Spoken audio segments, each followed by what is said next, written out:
নমস্কার দর্শক বন্ধুরা, তোমরা সব কেমন আছো? আশা করি ভালো আছো। পম্পা কিচেন চ্যানেলে তোমাদের সবাইকে ওয়েলকাম জানাই। আজকে তোমাদের সাথে শেয়ার করব পটল দিয়ে আলু দিয়ে ডিমের ঝোলের রেসিপি। দেখো বন্ধুরা, এই মেঘলা ওয়েদার কি রান্না করব কোনো ভেবে পাচ্ছি না, তাই হাতের কাছে পটল ডিম ছিল, এই দিয়ে রেসিপি একটা বানিয়ে দিলাম। তো বন্ধুরা দেখো, পটলগুলো নিয়ে নিয়েছি একদম তরতাজা, 4টে ডিম নিয়ে নিয়েছি, পেঁয়াজ একটা, টমেটো, এগুলো সব নিয়ে নিয়েছি। দেখো বন্ধুরা, সব কাটা হয়ে গেছে, এগুলো সব কেটে নিয়েছি সুন্দরভাবে, ধুয়েও নেওয়া হয়েছে। দেখো আদা রসুন লঙ্কা নিয়ে নিয়েছি শিলের মধ্যে, এগুলোকে বেটে নেব, ডিমের ঝোল বানাবো। দেখো বন্ধুরা, ডিমগুলো সেদ্ধ করতে দিয়ে দিয়েছি, ডিমগুলো আমার সেদ্ধ হয়ে গেছে, এবার তুলে নিচ্ছি ডিমগুলো।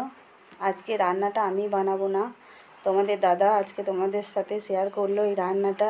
তো বন্ধুরা দেখো, কড়াইয়ের মধ্যে তেল দিয়ে দিয়েছি, তেলের মধ্যে হলুদ দিয়ে দিচ্ছি একটু সামান্য। ডিমগুলো এবার হলুদ আর তেলের মধ্যে দিয়ে দেবে একটা একটা করে। দেখো বন্ধুরা, দিয়ে দিচ্ছি একটা একটা করে। এইভাবে খুব সাবধানে ডিমগুলোকে নাড়াচাড়া করে নিতে হবে, না হলে ভেঙে যেতে পারে। অনেক সাবধানে রান্নাটা করা। ডিমগুলো ভাজার চেষ্টা করছিল, কিন্তু তার মাঝে একটা ডিম ভেঙে গেল নাড়তে গিয়ে। দেখো বন্ধুরা, কী আর করা যাবে, এইভাবেই রান্নাটা চালিয়ে যেতে হবে। তো বন্ধুরা দেখো, ডিমগুলো হালকাভাবে ভেজে নিয়েছে। দেখো কড়াইয়ের মধ্যে একটু তেল রয়ে গেছে, আবারও একটু তেল অ্যাড করলাম ওর মধ্যে, দিয়ে আলুগুলো দিয়ে দিচ্ছে। তো বন্ধুরা, মাঝে মধ্যে একটু ভয়েস দিতে ভুল হচ্ছে, তোমরা কিছু মনে করো না, একটু দেখে নিও কষ্ট করে। আসলে রান্নাটা আমি করি, আজ তোমার দাদা রান্না করছে, তাই একটু ভয়েসটা দিতে উল্টো পাল্টা হয়ে যাচ্ছে। দেখো লাল লাল করে আলুগুলো ভাজা হয়ে গেছে, এবার তুলে নিচ্ছে।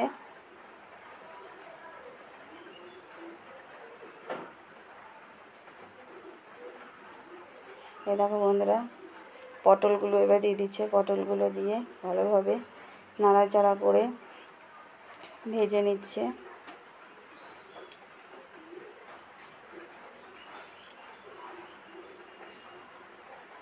এতটাই মেঘলা ওয়েদার যে দিনের আলোতেও লাইট জ্বেলে রান্না করতে হচ্ছে, অন্ধকার হয়ে গেছে চারদিক। দেখো বন্ধুরা, পটলগুলো সব ভেজে নিয়েছে, কড়াইয়ে একটুকু তেল নেই, আবারও একটু তেল দেওয়া হলো। এই তেলের মধ্যে দেখো পেঁয়াজগুলো দিয়ে দিয়েছে, পেঁয়াজগুলো দিয়ে ভালোভাবে নাড়াচাড়া করছে। দেখো প্রায় লাল লাল হয়ে এসেছে পেঁয়াজটা। দেখো এবার মশলা দিয়ে দিচ্ছে, আদা রসুন বাটা,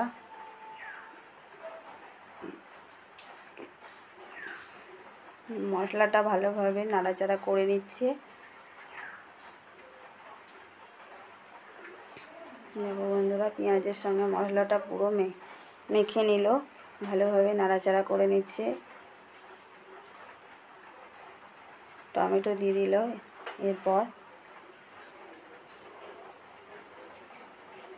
লবণ দিয়ে দিচ্ছে যাতে টমেটোটা তাড়াতাড়ি গলে যায়।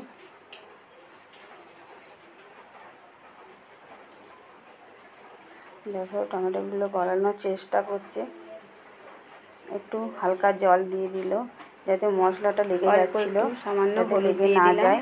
হলুদ দিয়ে ভালোভাবে আরও নাড়াচাড়া করে নিচ্ছে, কালারটাও ভালো আসবে। দেখো বন্ধুরা, টমেটোগুলো কিছু কিছু গলেছে, অনেক আর কিছু বাকি আছে গলতে, ওগুলো খুন্তি দিয়ে ভালোভাবে নাড়াচাড়া করে গলিয়ে নিচ্ছে।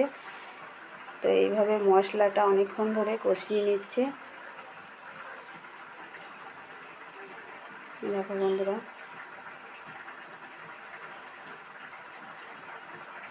বন্ধুরা, আমাদের এই ভিডিও যদি তোমাদের ভালো লেগে থাকে অবশ্যই লাইক করো, শেয়ার করো, কমেন্ট করো, আর আমার নতুন বন্ধুদেরকে সাবস্ক্রাইব করার অনুরোধ রইল। আর পুরনো বন্ধুদেরকে অসংখ্য ধন্যবাদ আমার পাশে থাকার জন্য, আমাকে সাপোর্ট করার জন্য। দেখো বন্ধুরা, এখনও মশলাটা কষিয়ে নিচ্ছে।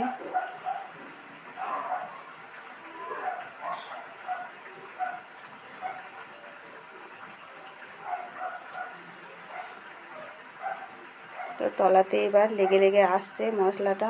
দেখো বন্ধুরা, মশলা থেকে ভালোভাবে তেল ছেড়ে দিয়েছে। আর বেশিক্ষণ কষাবে না। এবার পটল আর আলুটা দিয়ে ভালোভাবে নাড়াচাড়া করে নিচ্ছে। দেখো মশলা দিয়ে কি সুন্দরভাবে নাড়াচাড়া করে নিচ্ছে।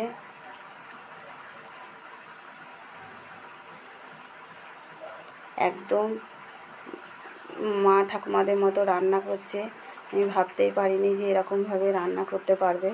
তো বন্ধুরা দেখো, একটু জল দিতে বললো, জল দিয়ে দিলাম।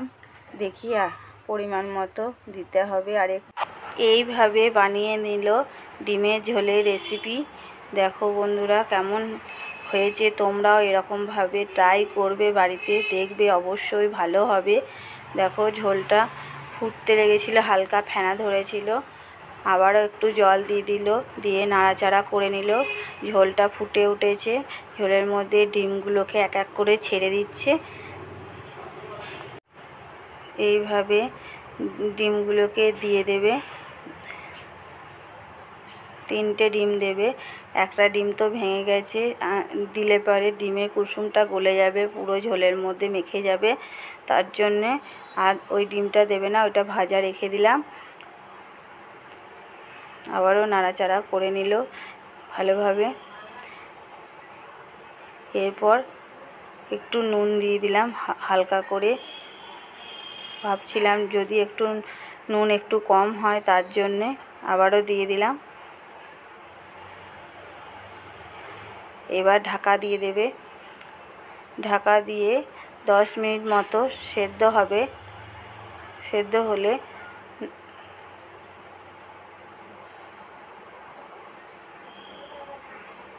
দেখো বন্ধুরা, ঢাকাটা খুলে দিলাম। অনেকটাই সেদ্ধ হয়ে এসেছে। ঝোলটা অনেকটা পুরু হয়ে গেছে। দেখো আলুগুলো সব সেদ্ধ হয়ে গেছে। দেখলেই বোঝা যাচ্ছে নরম হয়ে গেছে। ওর ওপর একটু চিকেন মশলা ছড়িয়ে দিলাম। ডিমের ঝোলের ওপর চিকেন মশলা ছড়িয়ে দেওয়াতে ঝোলটা খারাপ লাগেনি, খেতে খুব ভালো হয়েছিল, টেস্টি হয়েছিল। তোমরাও দেবে, এরকম দিয়ে দেখবে। ডিমের ঝোলের ওপর চিকেন মশলা দিলে খুব ভালোই লাগবে। দেখো বন্ধুরা, এইভাবে ডিমের ঝোল বানিয়ে নিলাম। দেখো কত সুন্দর কালারটা এসেছে। তো এই দেখো, আমরা ভাত বেড়ে নিয়েছি 3 জনের জন্য। এবার তরকারিটা নিয়ে নিচ্ছি। আমাদের 2 বাটি, ছেলেকে দিচ্ছি, বরকে দিচ্ছি।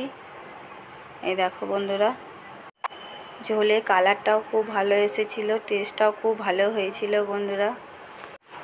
এইভাবে দিয়ে দিলাম একটু ঝোল, পটল, একটা করে ডিম। দেখো বন্ধুরা, দেখা হবে আবার অন্য কোনো ভিডিও, আবার নতুন কোনো ভিডিও নিয়ে শেয়ার করব তোমাদের সাথে। তোমরা সব ভালো থেকো, সুস্থ থেকো। নমস্কার বন্ধুরা।